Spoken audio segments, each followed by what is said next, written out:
বন্ধুরা, আগেরকার দিনে ধান বানা, চাল কোটা সবই ঢেকিতে হতো, আর এখন তো এগুলো দেখাই যায় না।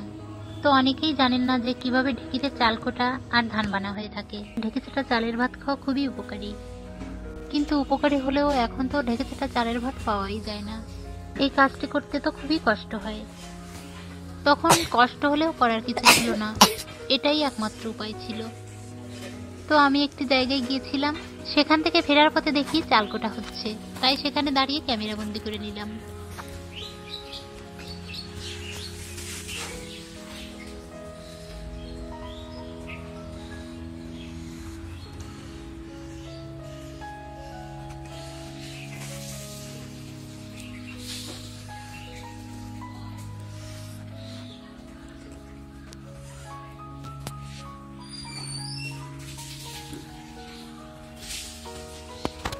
শীত প্রায় যাবো করছে, আর তার সাথেই শুরু হচ্ছে প্রচন্ড রোদ।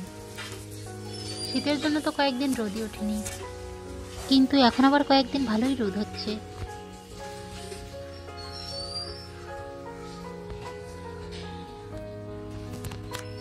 জল নিয়ে মই বেয়ে ছাদে ওঠা খুবই কষ্টকর ব্যাপার, তাই একদিন গাছে জল দিনই গাছগুলোর অবস্থা খুবই খারাপ হয়ে গেছে।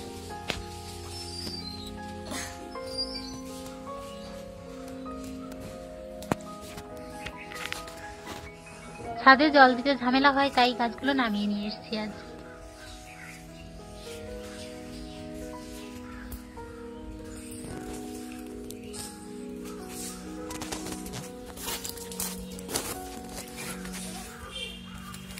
এই ফুলগুলো আমার ভীষণ ভালো লাগে। এই গাছগুলো তো আমি আগে কোনোদিনও লাগাইনি, প্রথম লাগিয়েছি। ফুলগুলো ভালোই হয়েছে।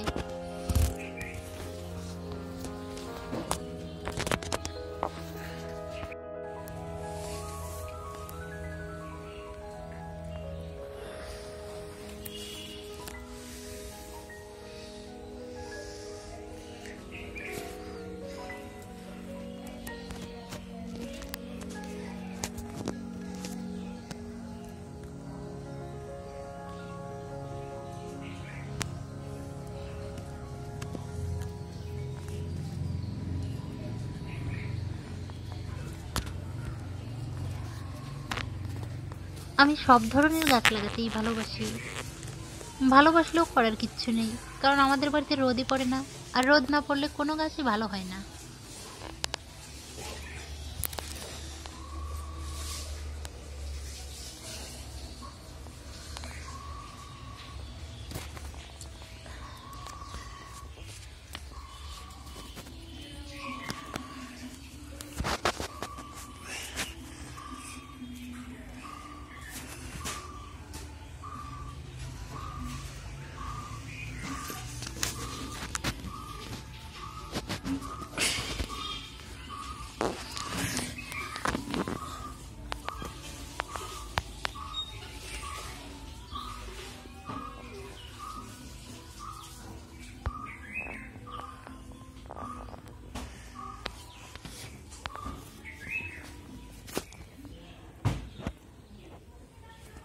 কুমড়ো গাছে ফুল হয়েছে।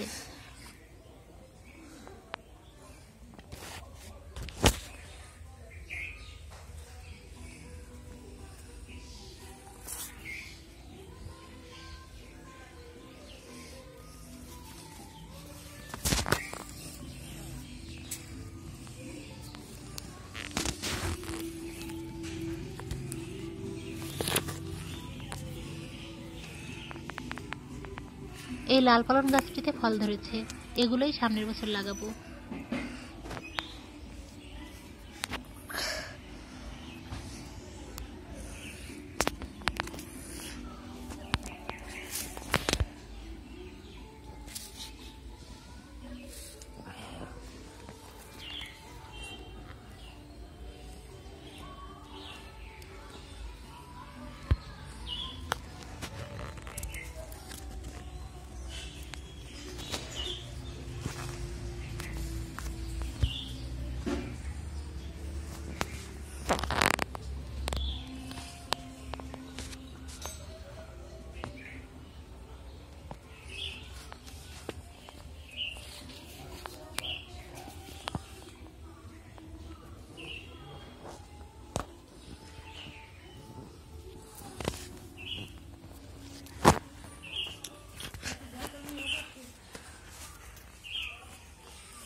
তো বন্ধুরা এখন দেখে নিন কিভাবে ঢেঁকিতে চাল কোটা হয়ে থাকে।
তো বন্ধুরা, আমার আজকের ভিডিও আপনাদের কাছে কেমন লেগেছে?